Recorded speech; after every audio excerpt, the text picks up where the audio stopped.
If you want to give yourself the best chance at getting married, you have got to stop unknowingly sabotaging the preparation for a future marriage. So, in this video, I'm going to be sharing the 10 things you should not be doing if you are serious about getting married.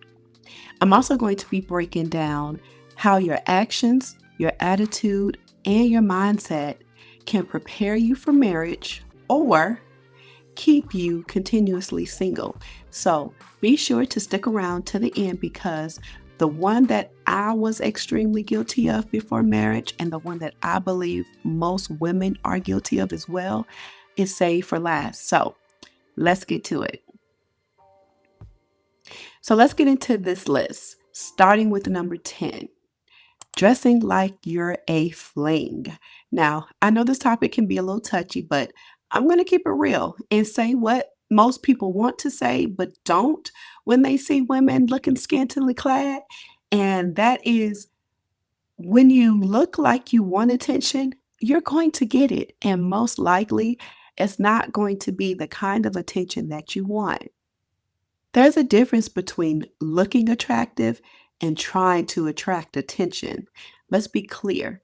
If it's a real godly man, with emphasis on the godly, he may look at you, but if you're revealing everything to everybody, then he's going to look past you. And trust me when I say this, you can look like a baddie. I know that's the word they use nowadays, but yes, you can look like a baddie and not show all of your body parts. I've seen women get so defensive when it comes to talking about how to appropriately dress.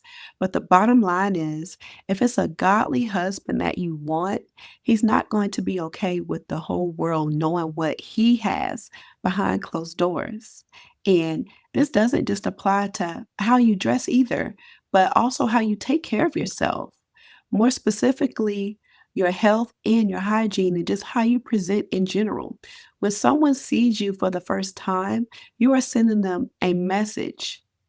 And if you're serious about coming together with someone who is godly, respectable, loving, kind, and that also takes care of themselves, then you want to send them the message that that is exactly how you value yourself as well. So just be mindful of the way that you are presenting yourself if you are indeed waiting for the one. Number 9 is being financially responsible. Part of learning how to manage a household comes from learning how to manage yourself and your own finances while you are single. Not to mention, a godly man is looking for a partner, not a financial liability. It's important that you learn how to be a good steward over the things that God has blessed you with. And even if you're financially well off, it's okay to treat yourself and enjoy the finer things in life. And hey, I actually recommend it because it allowed me to have a great single life. But you also have to know that treating yourself also involves paying yourself. And at the bare minimum, you should be saving money and paying off any debt that you have accumulated. And once you conquer that, then you look into investing and possibly starting a business or creating additional streams of income because becoming financially responsible will also help when you end up dating the one that God has for you and you all get engaged. My parents were not rich when I got married, so my husband and I paid for most of our wedding. And although there are many options to getting married, you still want to have the ability to choose what you want to do and not what you have to do. Number 8 is one you don't hear a lot about, but it's definitely important. And this is having a negative attitude. Listen, if you're always bitter, complaining, or in constant drama with people, especially your family and your friends, it shows a lack of peace within yourself. And we know how relationships usually turn out with this kind of behavior. So you can only imagine how unhealthy a marriage would be if you continued on with the same type of attitude. I've seen with my own eyes how sometimes this kind of attitude can be attractive to a guy who wants to break down that wall, but soon it will get very old and you'll eventually find yourself by yourself. And I don't say that to be mean, but if you have a bad attitude, I really believe you should seek counseling. and pray and ask God to reveal the root cause of it, because if you're not happy with yourself, it's going to be next to impossible to truly make someone else happy with you. The next one you may think is harmless, but I beg to differ, and that is keeping a roster of men. First off, let me say this: entertaining multiple men while you're praying for God to send you the one, to me, is double mindedness.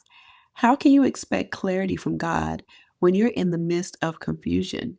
We usually date more than one person at a time because we're getting different things from each one of them. But if it's taking 5 men to give you one whole man, then that means none of those guys are it for you. Also, if your attention is divided amongst multiple men, then you really don't have the time to truly focus and discern who really is the right one for you.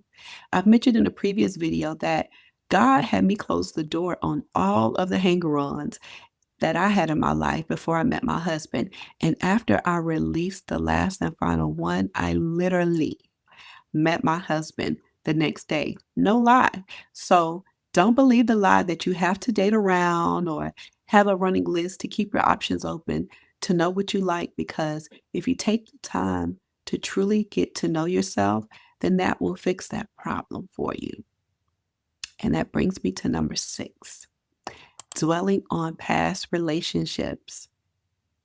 One of the quickest ways to run a new or good man off is always bringing up your ex or past relationships. It's okay to discuss your past experiences in conversation and getting to know your significant other, but if you're comparing them to a current relationship or still crying and feeling angered over what they did, then you are most definitely not ready for a new relationship. And you need to heal before you even think about entertaining anyone. Number 5 is a little more lighthearted, but still important, and that is lacking drive and ambition. And that's because marriage shouldn't be a retirement plan or an end goal for you. Having vision, goals, and ambition makes you a woman that someone can build with. Not to mention, we have more purpose in this life other than being a wife. Now, being a wife may be one of your purposes, but there are so many other things that you can and should do outside of homemaking. And while you're single, it is the best time to find out what those things are and pursue them.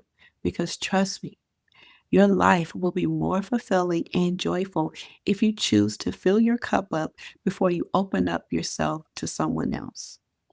Number 4 is dating without standards.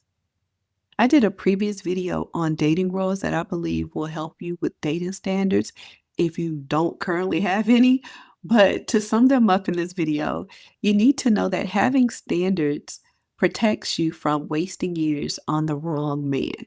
Having dating standards will also keep you from even entertaining the wrong ones in the first place. You do not want to wait until you start dating to decide whether or not you want to date someone with a child, whether or not you're okay with a younger man, or if you can deal with a man living with his mother. You need to have some kind of idea of what you're looking for, and then make sure that what you are looking for is comparable to what you possess yourself. It's not wise or attractive to want a financially and physically fit man and you're in tons of debt with no savings and out of shape. If that's you and you're happy with it, then that's totally fine. But you just can't expect that to be what makes someone else happy as well that's looking for a mate for the same thing. Number 3 is idolizing marriage and or weddings. And yes, weddings, because some women do idolize weddings. We know, or at least we should know, that God forbids idolatry, point blank, period. But if marriage or having a wedding is your idol, you'll compromise, you'll rush into things, and you'll even settle for counterfeits. Marriage is so beautiful. I'll be the first to tell you that.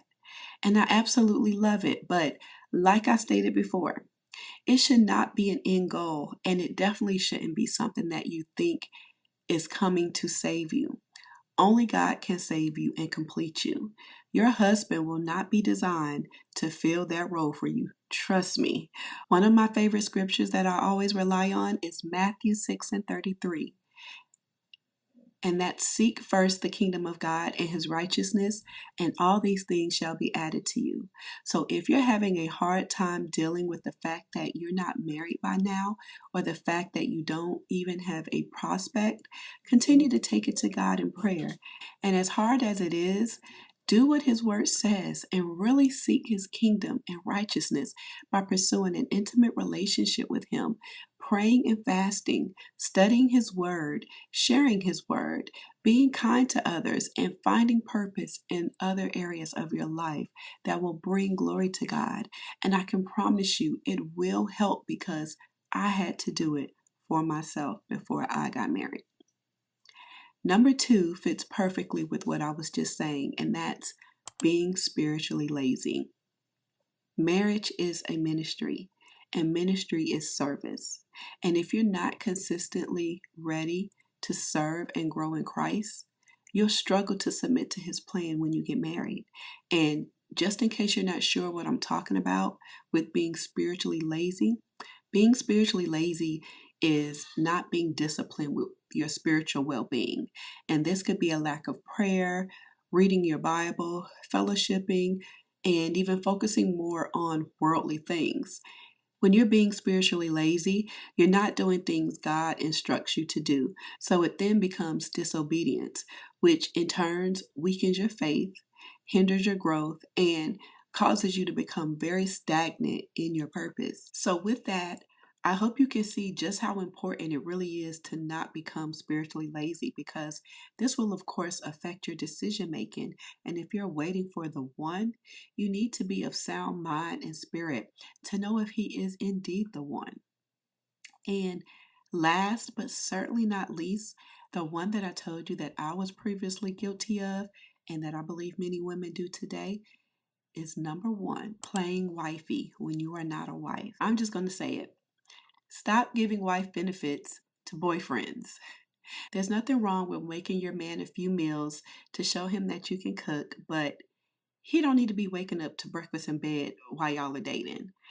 How many more celebrities or even family members and friends that you may know have to be examples to why it's so important to stop giving a man the milk for free? This was a mistake that I made too many times with too many of the wrong ones. And guess what? I didn't have to do half of the things that I was doing for those men in my past when I was dating my husband. He was actually the one cooking for me. He was also taking care of my car maintenance, making sure it was okay for me to drive. And yes, he was respecting my wishes to wait until we were married to do certain things. So it can be done.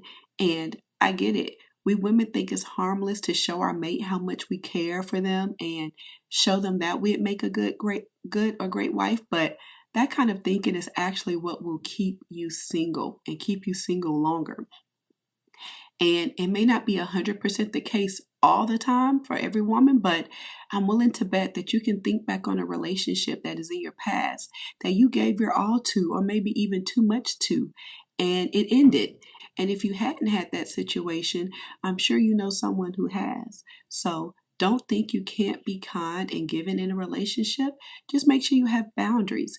And if he respects you, or he is indeed the one, he'll welcome your boundaries and do what he needs to do in order to move forward. Now, don't be mad if you disagree with some of the things on this list, but the things on this list actually came from my own experience with godly men. It came from research that I've done myself on what statistics show, and some of it even came from my very own godly husband. So if you disagree with any of it, take it to God in prayer, test it against God's word, and either way, let me know whether you agree or do you think I'm being a little too harsh, and we could talk about it in the comments. And don't forget to subscribe for more faith-based encouragement on becoming marriage ready God's way. And speaking of marriage ready, check out the free quiz I have below in the description box and comment section to test your readiness to be found by the one. Thanks for watching, and I will see you in the next one. Stay blessed.